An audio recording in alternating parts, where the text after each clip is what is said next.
progress in U.S. talks with Ukraine, but more work needed to reach deal with Russia. Egypt trains hundreds of Palestinians for future Gaza police force.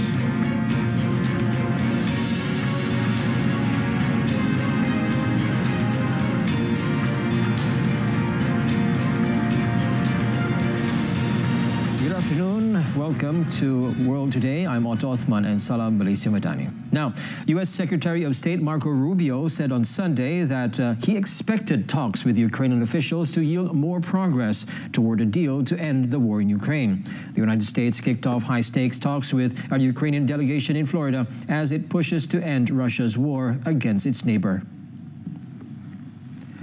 U.S. Special Envoy Steve Witkoff, and Trump's son-in-law, Jared Kushner, also attended the meeting, while the Ukrainian delegation was led by Security Council Secretary Rustem Umerov. The Florida talks are expected to build on negotiations a week ago in Geneva between Americans, Ukrainians, and Europeans. Washington has put forward a plan to end the more than 3-year conflict that it is seeking to finalize with Moscow and Kyiv's approval. An initial 28-point proposal drafted without input from Ukraine's European allies would have seen Kyiv withdraw from its eastern Donetsk region, and the United States de facto recognize the Donetsk, Crimea, and Lugansk region as Russian. The United States pared back and the regional draft following criticism from Kyiv and Europe, but the current contents remain unclear. Egypt is training hundreds of Palestinian police officers as part of a broader plan to prepare a post-war security force for Gaza. The initiative, announced by Egyptian Foreign Minister Badr Abdelati, aims to train up to 5,000 officers for deployment in Gaza under the Palestinian Authority. A first batch of more than 500 officers completed training in Cairo in March, and since September, 2-month courses have continued to accommodate several hundred more. All officers will be drawn from Gaza Strip, but paid by the Palestinian Authority based in Ramallah. Officials say the program underscores the role of Palestinian Liberation Organization as the sole legitimate representative of the Palestinian people and reaffirms the goal of establishing a fully sovereign Palestinian state. The training follows Egyptian-sponsored talks last year, during which Palestinian factions, including Hamas and Fatah, agreed on forming a 10,000-member police force for Gaza. Under the arrangement, Egypt would train half the officers, while the remaining 5,000 would come from existing police Gaza. Now, the force would operate under a technocratic supervisory committee approved by all Palestinian factions.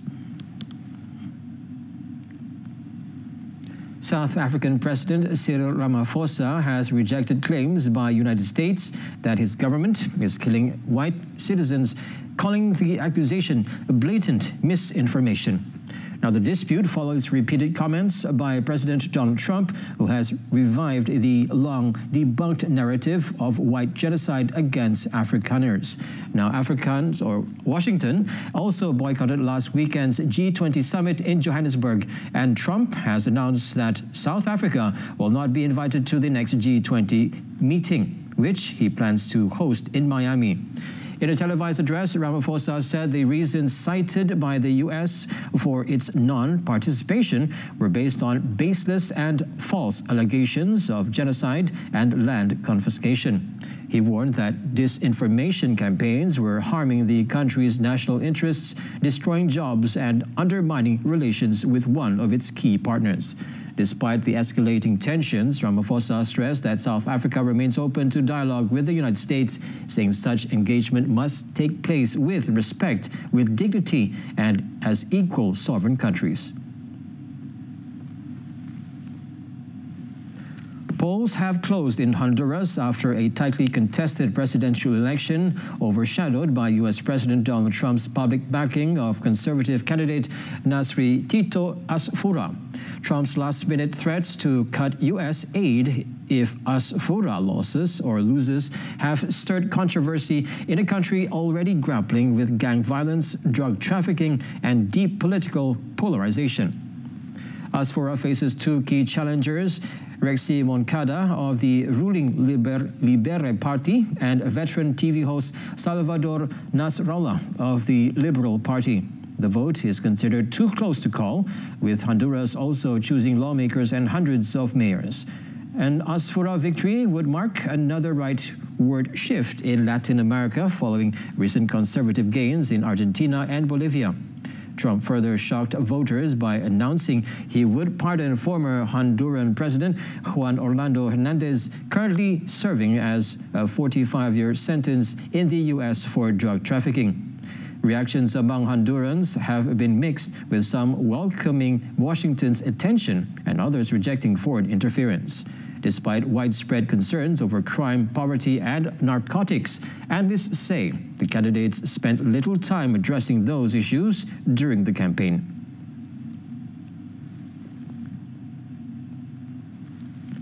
Pope Leo XIV has urged the Lebanese people to choose reconciliation and remain committed to rebuilding their crisis-hit nation amid continued waves of immigration.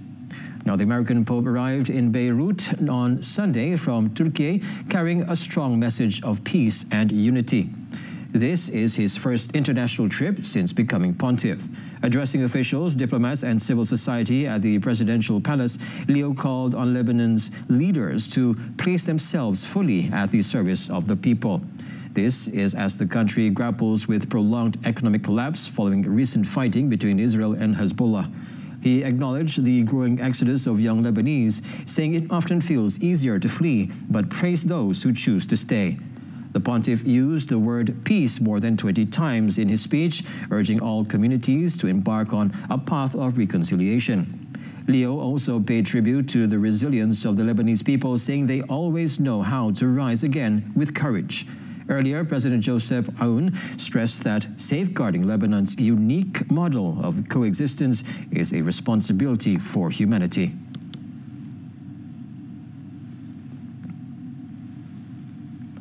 Sri Lanka's disaster agency on Sunday said the death toll from floods and landslides triggered by cyclone Ditwa has risen sharply to 334, with many more still missing.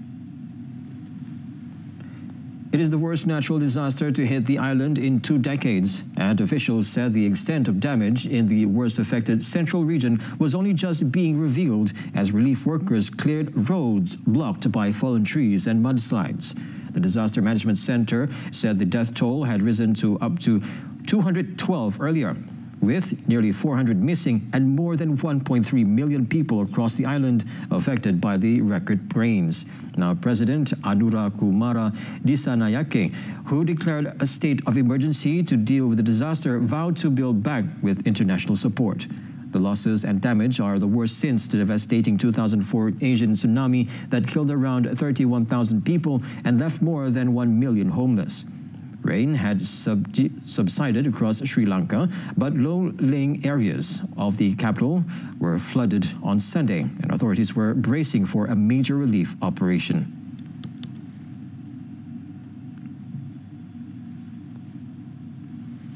Now, the death toll of the recent Hong Kong fires rose to 146 people on Sunday, with police estimating the search of all 7 buildings will conclude within 3 to 4 weeks.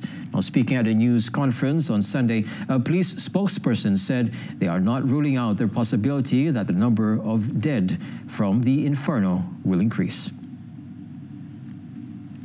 Now, some bodies had been found in stairways and stairwells and on rooftops where residents had tried to flee. Now, police said more than 40 people are still considered to be missing in the fire. The smell of smoke still hung in the air 4 days after the fast-moving blaze fanned across the exterior of 7 residential towers under renovation in Hong Kong's northern Tai Po district. Authorities have arrested 11 people in connection with the blaze as they investigate possible corruption and the use of unsafe materials during renovations at the complex. Authorities said the fire alarms at the complex, home to over 4,600 people, had not been working properly. The Hong Kong Independent Commission Against Corruption said it had launched a task force to investigate possible corruption in the renovation project at the complex.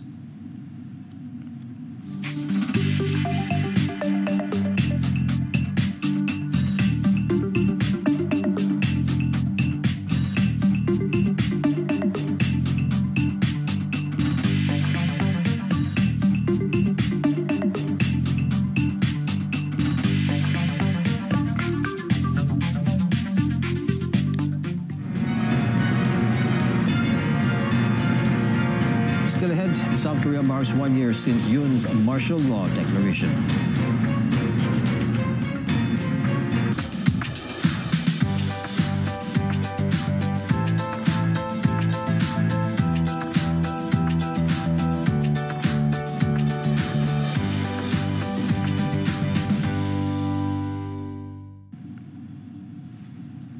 Welcome back.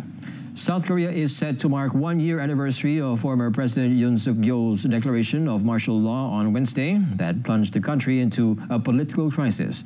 Yoon was removed from office by the Constitutional Court in April and is on trial for insurrection stemming from his failed martial law declaration.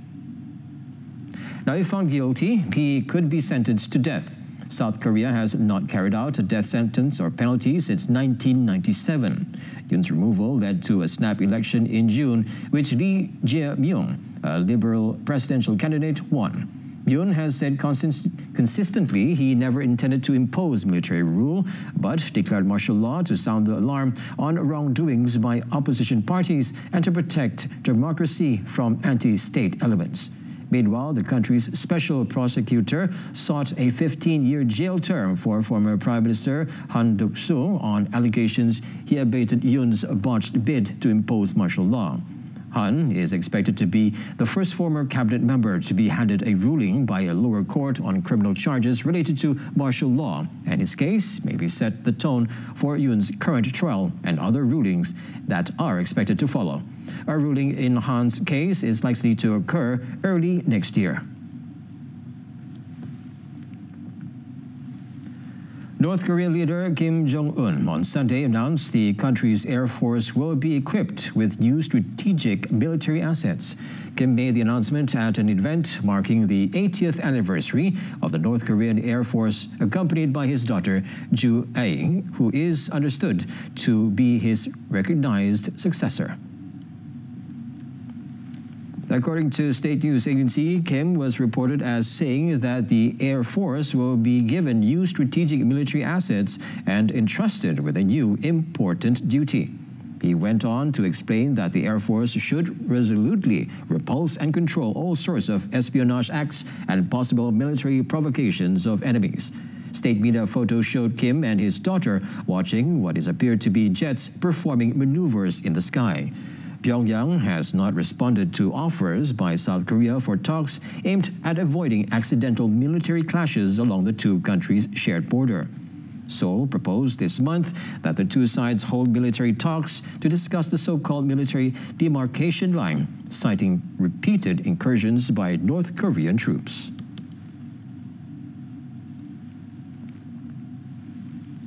Armed men have kidnapped 26 people, including a pastor and a bride, in two separate raids in Nigeria, the latest in a string of mass abductions to rock the West African country. In Kogi State, in central Nigeria, a gang stormed a rural church in Ejiba on Sunday, kidnapping a pastor and 11 worshippers. In a separate incident in Sokoto State in the northeast, a bride and 10 bridesmaids were taken along with several other villagers during an overnight raid. Nigeria has seen a sharp rise in mass abductions in recent weeks as criminal gangs, often referred to locally as bandits, continue to target remote communities for ransom. Hundreds of people have been kidnapped across the country, deepening public anger and placing intense pressure on the government. President Bola Tinubu has declared a national emergency in response, while state officials have urged vulnerable communities to avoid isolated worship sites until security improves. Mass kidnappings first gained global attention after Boko Haram abducted 276 school girls from Chibok in 2014, and the threat continues to evolve across Africa's most populous nation.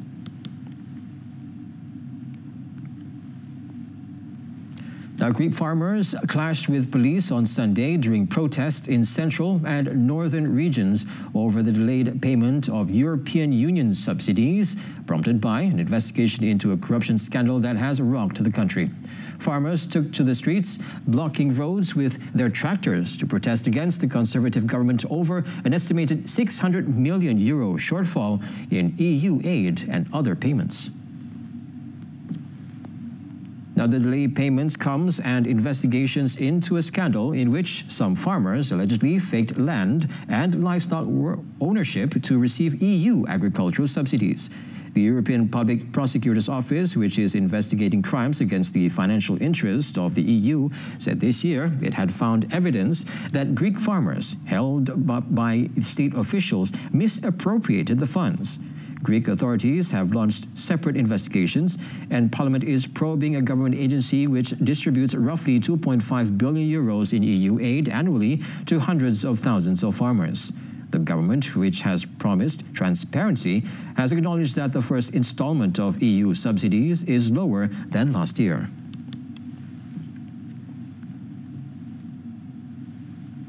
Kyrgyzstan held snap parliamentary elections on Sunday, a vote widely seen by critics as tightening President Sadir Japarov's grip on power, with no formal opposition participating. Once regarded as Central Asia's most democratic state, Kyrgyzstan has faced increasing concerns over political backsliding since Japarov rose to power following the 2020 revolution.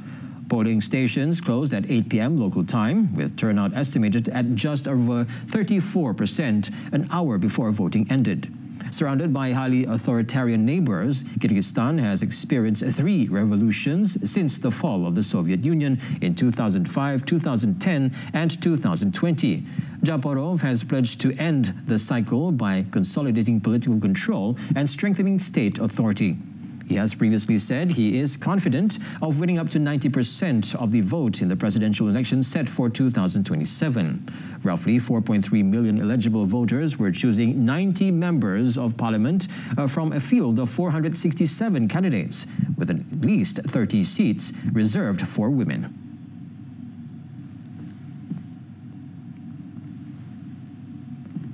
Lithuania's Vilnius airport said on Sunday it had temporarily halted operations due to suspected balloons in its airspace. The shutdown was the latest in a series of flight disruptions affecting air traffic in the Baltic nation. European aviation has repeatedly been thrown into chaos in recent months by drone sightings and incursions, including in Copenhagen and Brussels. The Vilnius airport has been closed at least 10 times since early October. The Baltic country had said weather balloons flown by smugglers are transporting contraband cigarettes and blames Belarus President Alexander Lukashenko for allowing their practice, calling it a form of hybrid attack. Lithuania in October closed both crossing points on the Belarus border in response to balloons, but reopened them last week as the air traffic interruptions appeared to have stopped. Now, Lukashenko called the border closure a crazy scam, accusing the West of fighting a hybrid war against Belarus and Russia, ushering a new era of barbed wire division.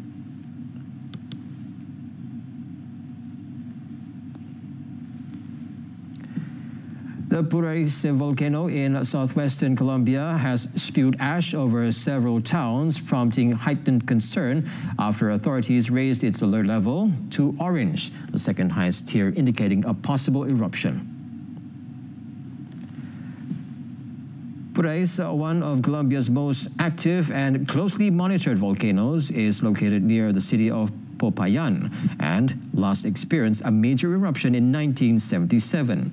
The Colombian Geological Survey says fine ashfall and a strong sulfur smell were reported in multiple communities on Saturday, including northern Popayan. Officials say the volcano has shown a sharp increase in seismic activity and gas emissions, with ash and gas columns rising up to 1,500 meters.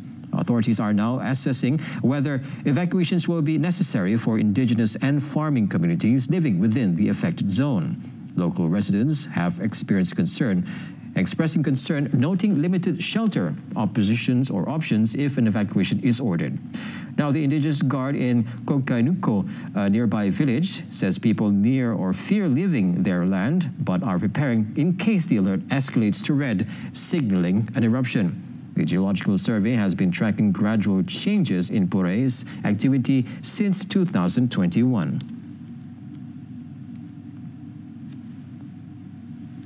Australia's beef industry is undergoing rapid expansion as the global demand for grain-fed beef continues to rise. At the Gundamain feedlot in New South Wales, 6,000 black Angus cattle are fed on grain-based diets for about 90 days, increasing their weight from roughly 400 to 600 kilograms. Operators say Australia's feedlot sector has more than doubled in the past decade, driven by strong export demand for high-quality beef, drought conditions in the United States, and broader global uncertainties. Now, industry data shows the number of cattle on feed climbed to a record 1.6 million in June, up from 1 million 5 years ago. And analysts expect the figure to reach around 2 million by 2027. Now, by then, about half of Australia's cattle are projected to pass through feedlots before slaughter. The expansion comes as the US, the world's largest grain-fed beef producer, faces shrinking herds after years of drought. US cattle numbers are now at least their lowest since 1950s, reducing American beef output and opening space in key Asian markets. Beef exports from Australia rose to more than 324,000 tons in the first 9 months of this year, with Japan, South Korea, and China being top buyers. Now, starting next year, secondary school students in Singapore will be prohibited from using smartphones and smartwatches during school hours, including outside of lesson time. Now, currently, students are barred from using devices only during lessons. Effective January 2026, the restriction will extend to recess, co-curricular activities, and all supplementary or remedial sessions. According to the new rules announced by Singapore's Education Ministry, devices must be stored in designated areas or kept in school bags throughout the school day. Exemptions may be granted only when necessary. Now, the move aims to promote healthier screen habits and improve student well-being. Similar guidelines have been in place in primary schools under the Grow Well SG Health strategy. Several secondary schools that adopted tighter rules earlier reported better focus and more face-to-face interaction during breaks. While overall guidelines are set by MOE, individual schools retain flexibility to design discipline policies that align with these requirements. Program Rancakan Madani bersama Malaysiaku dan Konvensyen Nasional Reformasi Perkhidmatan Awam 2025 akan diadakan pada 5 hingga 7 Disember 2025 bertempat di pekarangan dataran Putrajaya, Putrajaya. Pelbagai perkhidmatan turut dibawa kepada orang awam.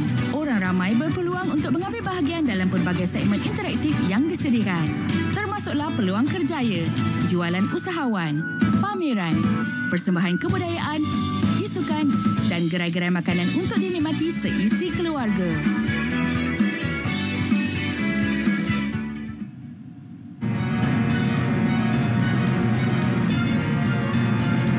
Next up in sports, Verstappen wins Qatar Grand Prix.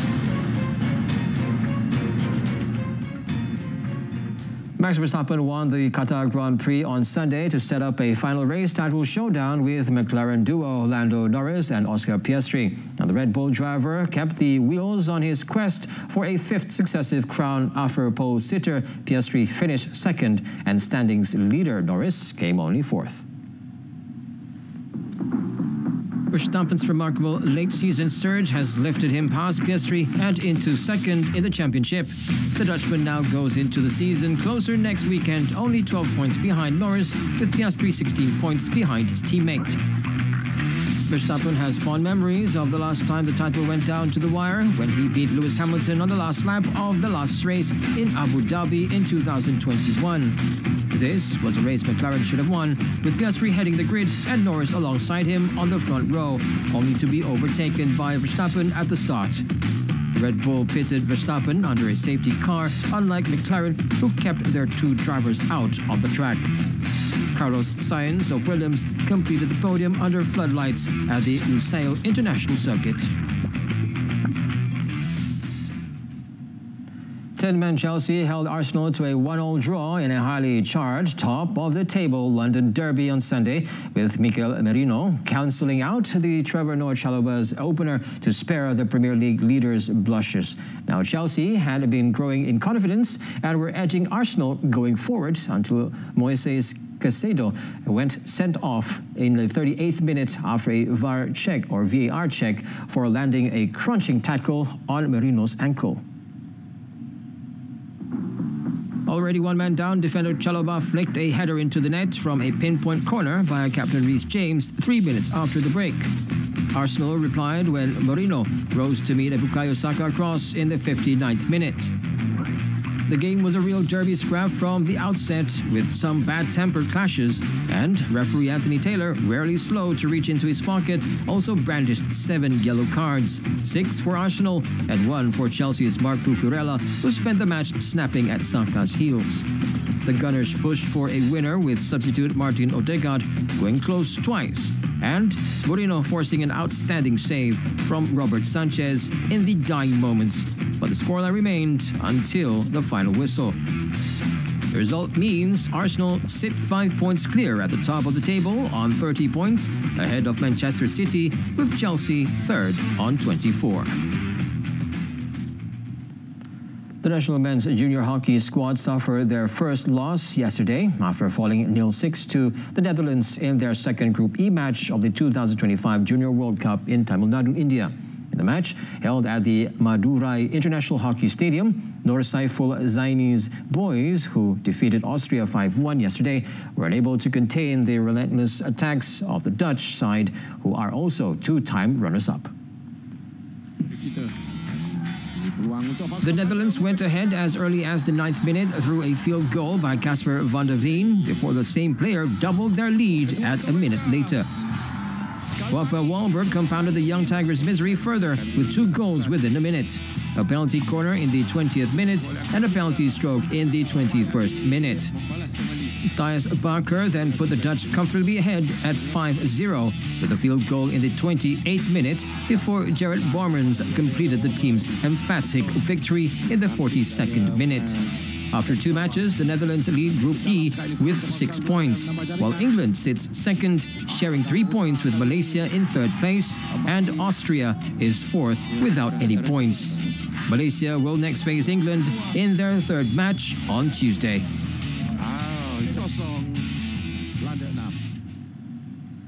And that wraps up World Today. In our top story, progress in U.S. talks with Ukraine, but more work needed to reach deal with Russia. Tune in to Malaysia Tonight coming up at 8:30 p.m. on TV1 and saluran Berita RTM. Till then, I'm Otto Othman. Salam Malaysia Madani and have a great day ahead.